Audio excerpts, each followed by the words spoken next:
What is being normalized nowadays is enough to make not your body but your soul quiver. Trust me, this is not an episode you want to skip. My name is Armin Navabi. This is the Secular Jihadists. Let's get started.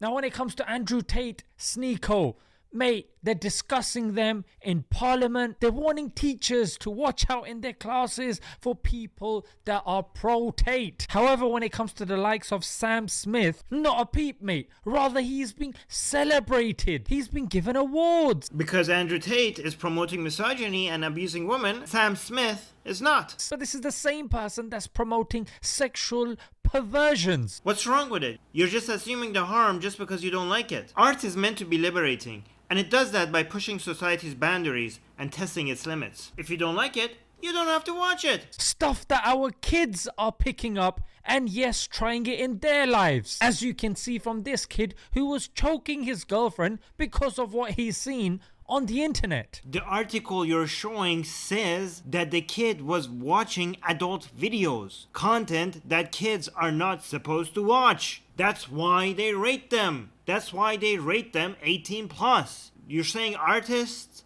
shouldn't make content you don't like because somewhere a kid watched content that was clearly not meant for children? Do you even look at the stuff you're showing on the screen? So in the last few days, the Grammy Awards took place and they are the most prestigious of the music awards. So I think it's fair to say that they reveal the following. What the benchmark for musical success is, the values of the industry and its owners, and of course what you need to become to be accepted into the mainstream. Let's look at a few Grammy winners, yeah? The first one is Kendrick Lamar. Okay, he's the one who depicted himself as Jesus to promote abortion. Based? Secondly, you got Harry Styles, a boy who dresses up as a girl and wears nail polish. Based? And of course you have the topic of this video, Sam Smith, who identifies as non-binary and had a special performance on the Grammys, might I add, which was Satan themed. Now I'm not looking at symbolism, zooming in and looking at certain things. I mean, have a look, mate. I'm looking, mate. It looks awesome. It doesn't get more obvious than this, frankly, yeah? And he performed and sang this song with his co-singer, who was a trans woman, and she was very happy because she said she was the first trans woman to get an award. For the uninitiated, a trans woman is someone who's a man and then became a woman. I'm failing to see the problem here. Who cares? For the non-Muslims that are watching, you might be thinking, who cares? Who cares? Satan doesn't even exist, mate. No problem. For you, it's what Satan represents that's a problem, and what satanic rituals entail. I can't even mention the things. They would get flagged by YouTube and it would affect the performance of the video. So number one, just having illicit relations with minors, with animals, also minors, and using their red stuff, promotion of selfishness, immorality, crime, vice, and whatever you want to call it. Anything that is opposite to good is something that's promoted by the devil, by Satan. Whether you take him to be real or you don't, this still poses a problem for you as well. This is all just part of the ridiculous satanic panic conspiracy theories that started in the 1980s. All the claims then and now are based on hearsay and speculations. There's really no evidence for any of this. Most people who wear satanic stuff are doing this either for artistic reasons or they're just having fun, like for Halloween.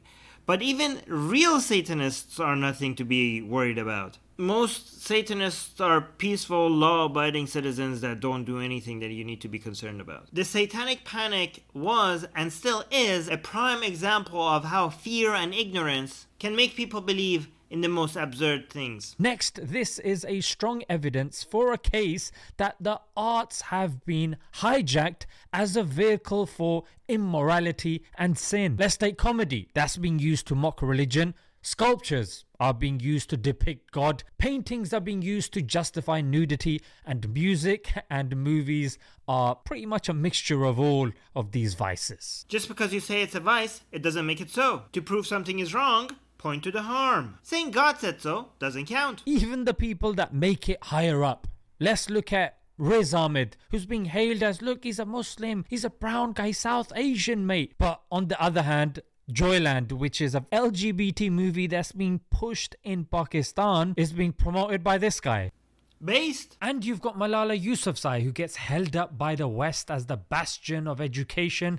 She's also promoting it as well. Oh no, not Malala. Anyone that you see higher up hasn't been allowed to go higher up without compromising their values. Sounds like another baseless conspiracy theory. Now, before I leave you guys, what is the lesson for us? Yeah, what do we learn from this? Number one, understand and realize yourself. Help your family and your friends realize this as well, that you cannot trust what you see on the screen. Believe what you see with your eyes, and even more important than your eyes is revelation, because even our eyes are limited. The view of God is all encompassing, and this is illustrated by the technology that we're seeing via AI. Yeah, look at deepfake that can pretend to be any celebrity convincingly. You know what the scariest thing in the world is?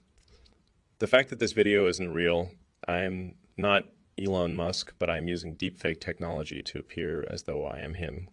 Artificial things harm us, even technology. Only consume what is natural to this earth, and you will remain healthy. Let's go over what we just watched. Baseless fearmongering, random unrelated topics put next to each other, and a conclusion that doesn't really follow. All you need now is an uncritical mind to just accept it all. Look at the amount of fake news and propaganda, how they twist language and how they selectively show certain things when the opposite is happening. Yeah, I'm looking at all of that right now. We are incrementally being made to accept evil. So in your lives, don't underestimate the little things. Oh, it's just this. Oh, it's just that. Because that is being used against us. So you have to be firm. Set your boundaries clear and don't go outside of those boundaries no matter what. And those boundaries should be dictated by Sharia, by what God has told us. This is how you get dogma. Tell your cult that everyone else is lying. Tell them not to use sources of information not approved by the cult. The plots and ploys of Satan and Shaitan are clear to us now. Never has there been a more important time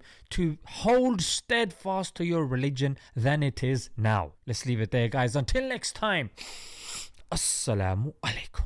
My name is Armin Navabi. This has been the Secular Jihadists. Don't forget to like and subscribe. See you in the next video.